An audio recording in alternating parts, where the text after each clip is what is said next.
Telangana Rashtriya Lok Dal party ఆధ్వర్యంలో నిర్వహించిన investiture కార్యక్రమంలో కీలక నియామకాలు చేపట్టారు. పార్టీ పొలిట్ బ్యూరో చైర్మన్ గా వివి సత్యనారాయణ, తెలంగాణ యూత్ వింగ్ అధ్యక్షులుగా రాజ్ కుమార్ రెడ్డి, రంగారెడ్డి జిల్లా అధ్యక్షులుగా కృష్ణ విక్రమ్ను నియమించారు.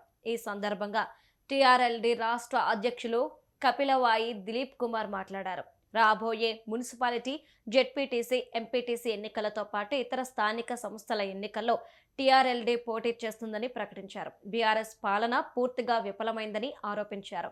ప్రస్తుత కాంగ్రెస్ ప్రభుత్వం మరింత దారుణంగా వ్యవహరిస్తోందని విమర్శించారు. రాష్ట్రంలో ఏర్పడిన రాజకీయ ఖాళీని స్థానిక సంస్థల ఎన్నికల నుంచే రాష్ట్రీయ లోక్ దళ్ పూర్తిస్తుందని దిలీప్ కుమార్ వెల్లడించారు.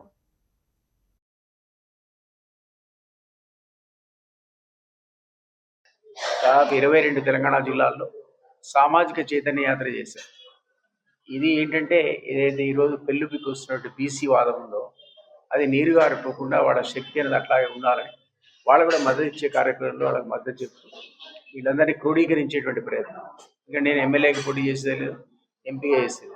సో బహుజనులకు రాజ్యాధికారం ఇప్పించాలి అనేటువంటి ఒక లక్ష్యంతో పనిచేస్తున్నాం. మా వాళ్ళు చేస్తారు కాంటెస్ట్, కానీ నేను చేయను. సో ఆ ఆబ్జెక్టివ్తో ఈ ఉన్నటువంటి వర్గాలందరినీ చైతన్యపరిచి యునైటెడ్గా ఫైట్ చేస్తే వాళ్ళకి రేపు రాబోయే రోజుల్లో పొలిటికల్ అవకాశాలు వస్తే యూత్కున్న కమిట్మెంట్ పాలిటీషియన్స్కి ఉండదు. సో అందువల్ల యూత్ని ఎంకరేజ్ చేస్తున్నాం. ఇదొకటి.